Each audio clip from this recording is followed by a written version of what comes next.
Everybody, and thanks for joining us tonight. An incredible show coming up. First-time guest is Dr. Hildegard Staninger. Is that correct? Yes, and she's talking about Morgellons. She's one of the foremost researchers on the syndrome. Dr. Hildegard Staninger is a doctor of integrative medicine and one of the leading international scientists in the field of industrial toxicology. Wow, Dr. Staninger is also one of a few scientists actively investigating what's become known as Morgellons syndrome, and joins us tonight with some incredible findings. Welcome, Dr. Staninger. Thank you very much for having me on the show. Thanks for joining us. Wow, what research you've done. Now, this is a first time for most of our viewers, so tell us, what exactly is this Morgellons problem? The Morgellons problem is a syndrome, a disease that has specific things in common with all parties that are developing these symptoms.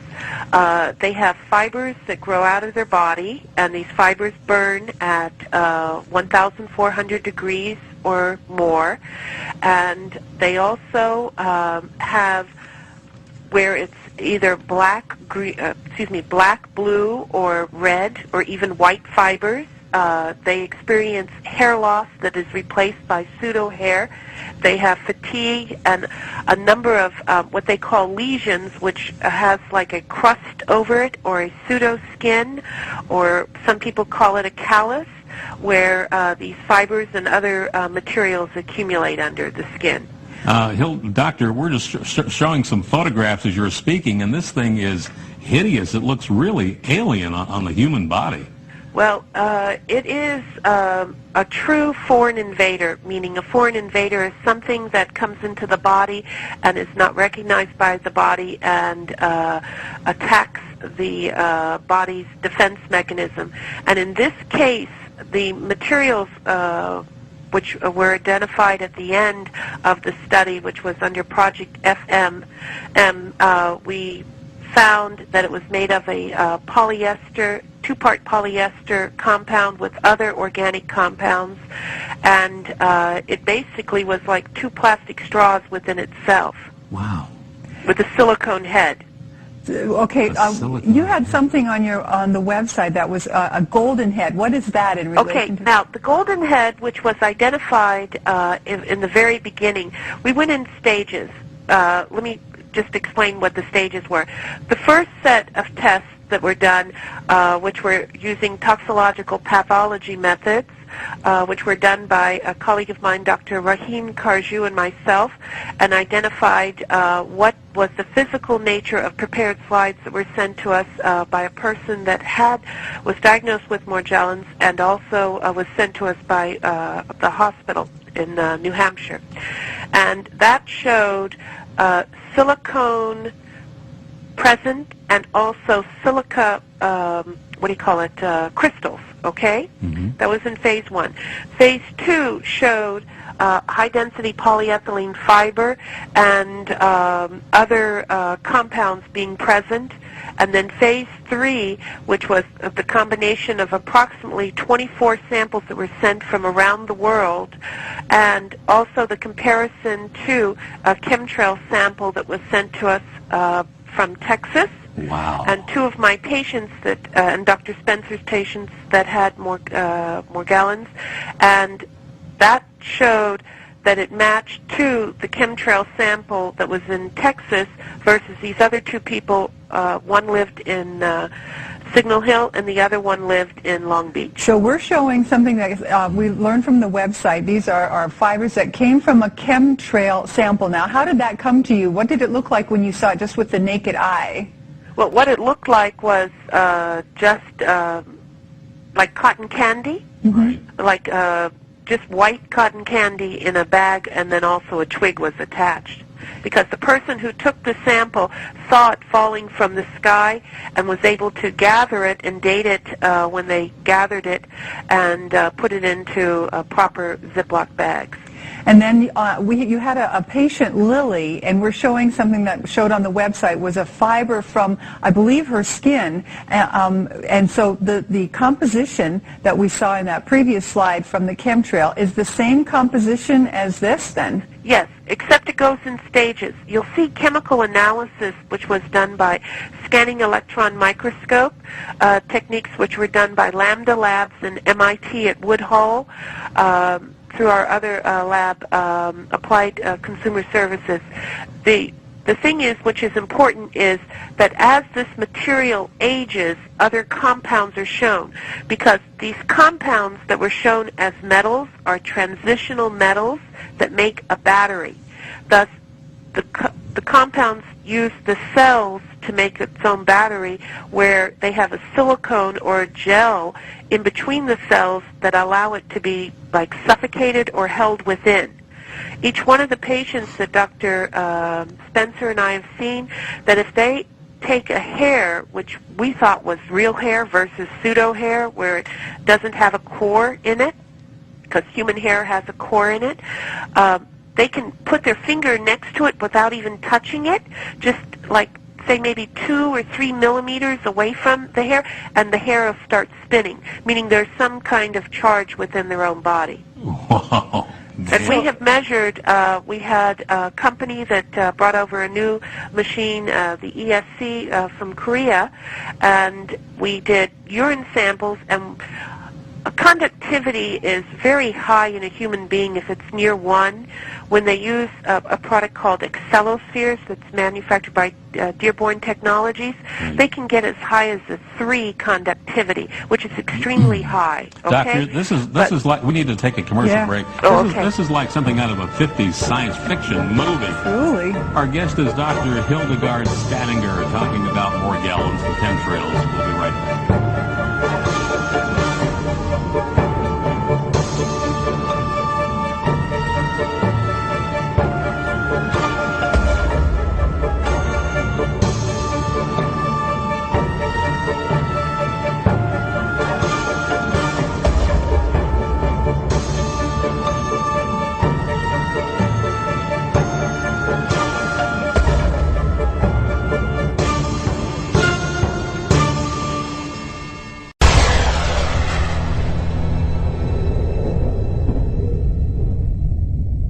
If they're trying to call Okay. me, I Oh, won't sorry. get it. We got somebody on Doc. the line there. Oh, okay, we were there. Hi, doctor. Okay. Yeah, we were thinking that there's no one there because I didn't hear a commercial. Oh, yeah, just took a little bit of a break. Now, listen, when we left, there was we were talking about electrical conductivity, and let's go back a little bit and make sure we understand this. Right. These fibers, they are somehow electrically charged? No. They come in nanoparticles. We didn't even go there yet. Oh, okay. And those particles make up what they call an array, meaning they go in a straight line and they connect. Mm-hmm. And you can see them on the early pictures, which were on like the silicone pictures. And they connect and make a fiber. Okay, I don't think we have a picture of that, but I'll try with Okay, the one here. but I'll review that. Yeah. Okay, what I was saying earlier in reference to transitional metals and the conductivity. Transitional metals are metals that make up charges, being iron, sulfur, etc., and phosphorus. But in these patients, they had high metals that were transitional, and what happens is there is a particle, which is called a nanoparticle, which connects together to make a nanoarray in some shape, usually in a straight line, and that makes into the fiber. And that was shown in earlier pictures that Dr. Carjou took, where you could see there was an association between the particles connecting together. Okay. Doctor, this may be a ridiculous question, but the chemical analysis of these fibers, is it earthly or is it extraterrestrial? No. What I found was earthly, meaning when these nanoparticles come into the body, and they could become as smart dust or straight particles, what happens is it has some kind of nanoparticle which is called a nano assembler, meaning it uses body materials to make its network of fibers.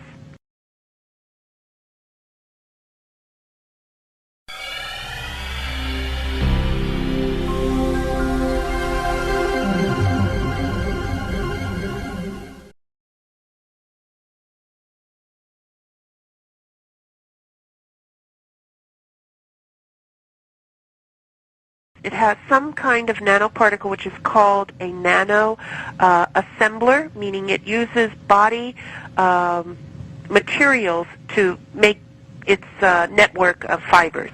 Okay. And I compared it to, we had a sample of a meteorite, which was supposed to be from Mars, I believe, and that meteorite did not match the composition of what the fibers were. It was like someone who had Morgellons touched the meteorite and gave Morgellons to the meteorite, and the fiber, the nanoarrays used the building materials of what it was associated with, which was on that meteorite. So it's kind of like a parasite then.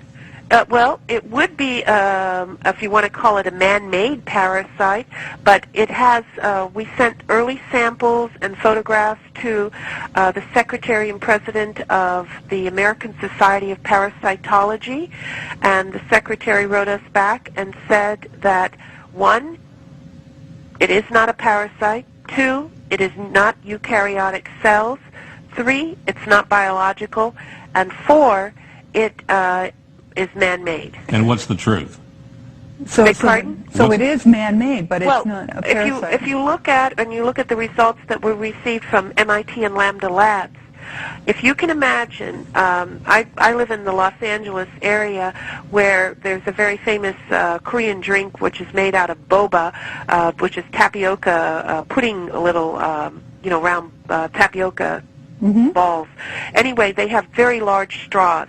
If you put that straw with another straw inside of it, you have the 2-part polyester resin, and just put a silicone head, which is like a Tootsie Pop, on the head of it, and that's what you have. All of those fibers that were identified, which we called fibers, which when we did a scanning electron microscope and Raman test, which was micro Raman, which we tested between 1 and 20 nanometers, it showed that it was a 2-part polyester. All right. So that has to be created by man somehow. Well, it has to be, because it all had uniform shape. Right. And it had uniform array, uniform pattern. Another thing that is new information, Dr. Carjou, who had a patient recently that was exposed to it and had like a fiber or something going on their cheek and then had it isolated. He isolated like a string, if you can imagine a straw, with pellets inside of it, which was polyester crystals, which are very much like liquid polyester crystals. That confirms the polyester that we found. But the thing is, Doctor, that these fibers are attaching themselves and then growing in human skin. What about the number? Let me go. They're growing in human skin, meaning they're coming out of the skin. I personally, from interviewing numerous people and also observing it, they have to make a crystal of silica or any of the other crystals go to a silicone or a gelatinous mass. It has to have a pH of 10 and 11, and a pH, the only 2 organs that have that is the intestinal tract and the kidneys. So that means that this material has to go inside the body and grow outward. Oh, man, that is really sci-fi. So what we're seeing on the outside, these individuals that have this, it is literally ripping through their skin and tissue, and that's what they feel. And if you put a piece of steel wool or just a little wood sliver or a sand spur in your skin, that bothers you until you get it out. So if you have this all under your skin, little granules, it's very annoying. Doctor, is that why many Morgellons victims report that they feel like there's little microscopic bugs crawling under their skin? One lady, Vera Gallagher in California, actually took a knife and tried to cut her skin open to remove what she thought were bugs under her skin. Right. I don't know that individual, but that would explain why many people do have this effect, because this material, this nanomaterial, has an affinity for, once it comes out of those organ systems that have the high pH, which is alkaline, so it can make the gel, it goes to the peripheral nervous system, which is just underneath the skin. So it's where it's on the baby nerves, so you're going to feel everything. Oh, those poor people. So now the other thing is these people, they have these real symptoms. They are scratching. Their skin looks... They're real symptoms. Let me interrupt you, Kate. Meaning, we have a questionnaire that Dr. Spencer and I use. There's 167 symptoms. And when we get a patient, they're lacking only 3 of those symptoms. But all of the patients that we've seen, they continually have basically all of the symptoms. And they are, if they go to someone else, though, these poor people, and many people who are going to be watching this tonight may have heard of this, or they may even have some kind of symptoms. They go to a regular GP. What happens to them? Well, a lot of them get misdiagnosed. A lot of them get thought of that it's all in their mind. Right.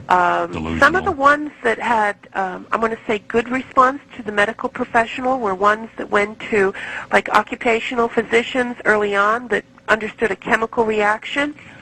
And the other thing is that a lot of them are getting treated, for parasites when they don't have parasites. And sometimes these medications work with the individual or appear to be working is because these medications are made up of high metals with charges, valence charges, that interact with those transitional metals.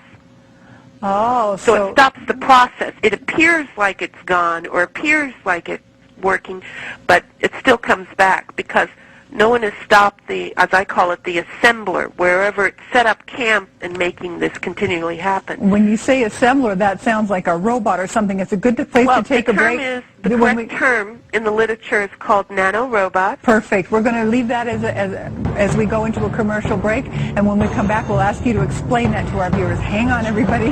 Dr. Hildy will be right back. Getting itchy.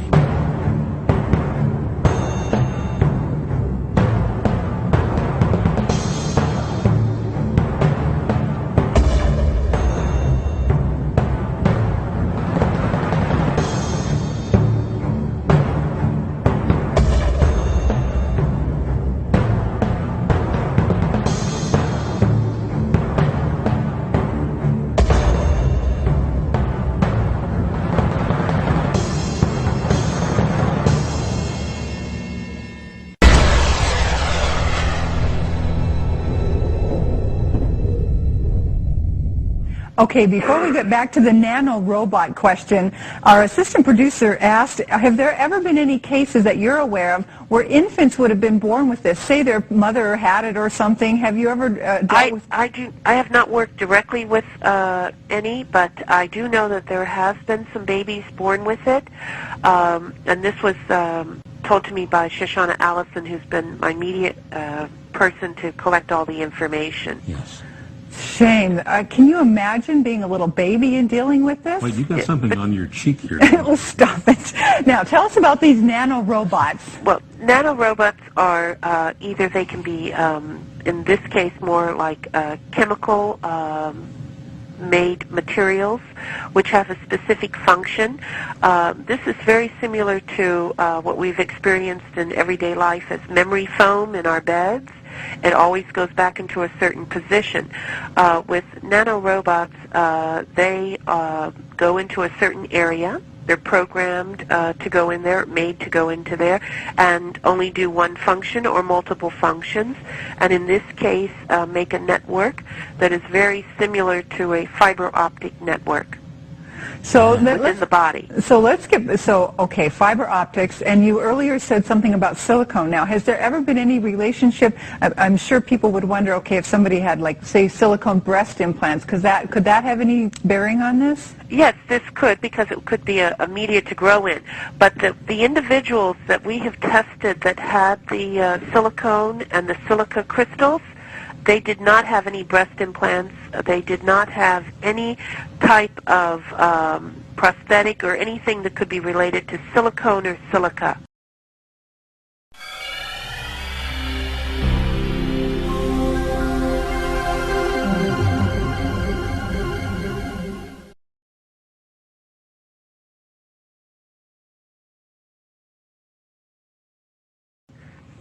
So it's got to have come then from the environment. Now, we know of one case for sure where the chemtrail fibers were found, and you could maybe put it together. That was in two cases. I knew there was a Anna and also Lily. And yes. Lily, okay. But there are chemtrails everywhere all the time. Correct, and they could have other chemicals in it. But one key that what I'm calling the smart dust, where smart dust is a very, very small particle at nano size that has a specific function. This looks like, if you look at certain times of the day and you see dust, but it's not dust, it's like an iridescent glitter. Very specifically different than regular household dust. Yeah. And this would be in areas where we have seen that. You know, Doctor, I got one of those 10 million watt spotlights. You go out at night and point it up to the sky, and you can't believe what's floating in the air. I mean, it's really disgusting. Right, and if you're seeing this iridescence, which looks like just like glitter, that is engineered dust or smart dust type material versus regular household dust, or that does not reflect back. So here comes the conspiracy theory. If Morgellons or Morgellons is related to chemtrails and it's coming out of the spray from airplanes, is there some grand plan to get this stuff into human beings? Well, I don't know if it was a plan or anything, but I will say that all of us have been exposed, all animals, all life forms on this planet. It's just a matter of what our genetic makeup is, what we have been chemically poisoned with as an industry, meaning working in industry versus living in certain polluted areas, that is allowing this to manifest more rapidly in individuals than ourselves. Now, is this considered, like, if you're handling this, you must be very careful. Is it something that could burrow its way in, like contagious? Well, I don't consider it contagious because what I've observed is that it has to have a specific chemical composition, and if, like, I'll give you an example, like the ones where they have the lesions, where they have the discolorization of the skin, they have a lot of porphyria in their body, which is from pyrols, and thus chemical composition of pyrols. And I basically know that it's a man-made machine, as I call it. So it's not going to be likely passed from person to person. They're going to have to get it from the thing environment. is, and why people can, I'm going to call it, be exposed and get it from other individuals, is that those same people may be exposed to the same chemicals that this other person has been exposed to. Got you. Yeah, that allows it to be a growth media for these assemblers or whatever is going on. Gotcha. I don't care if it's contagious. I mean, we have a picture there. I think it's number 7. If my own mother had that on her lip, I ain't getting anywhere near her. I'm sorry. Well, Yeah, it's very hard. And also, being that there's technology where these, what we call liquid crystals, meaning that they're crystals where they have different DNA, just as I said earlier in my early papers and other shows that I've been on, where they have DNA plasmids. These DNA plasmids can be certain bacterias, sea anemones, shark venom, whatever it may be, okay? But it's where other scientists may not have found it or anything and call it parasites or whatever they may want to call it, because they never were able to get a whole matter of it, meaning a whole organism. So they're just going to compare it to a parasite, or think that it is a parasite. But I would like to see some of them, do some DNA or something analysis. Sure. Doctors, now, what's the CDC? I mean, we did, but we only got chemicals, Right. What does the CDC do, or are they doing anything about this? I honestly don't know. I know in the very beginning, which was way back in September, October of 2006, they were going to do a study in California. Then they changed it to do it go back to Atlanta, and then do it out of Texas. But to my knowledge, I have not heard anything that they've done anything. Doctor, how many people, it's okay, how many people are you estimating have this affliction just in the United States? Early on, when the end of the statistics at the first of the year were over 60,000 in the United States, 100,000 worldwide, with an expansion rate of 1,000 a day globally. Oh, my word. Now, you said 60,000 in the U.S. Is there any specific part of the country it seems more likely? 26% Per rump. is in Southern California. The other majority is in Texas and Florida, but it is spreading. There is a relationship to, I'm going to call it specific cities that have higher incidence. And you know, a friend of ours who's a chemtrail expert in Los Angeles says the chemtrail spraying there is just out of control. It's amazing. Do we have to do a break? Yeah, we have to do a break. Yeah. We're going to take just another short break, and when we come back, see if there's something we can do to help people prevent this affliction. Stay tuned. We'll be right back with Dr. Hildegard Staninger. Okay, we had another question from the control booth, and I think this is a pretty good one. If these fibers or whatever they are nano robots are falling from the sky somehow, can they somehow embed themselves in plants? Has there been any evidence so that when we ate something that had landed on, we could get it that way? Yes, there has been evidence early on from plants, animals, even seafood. Oh, for heaven's sake. Meaning it's global. It is raining.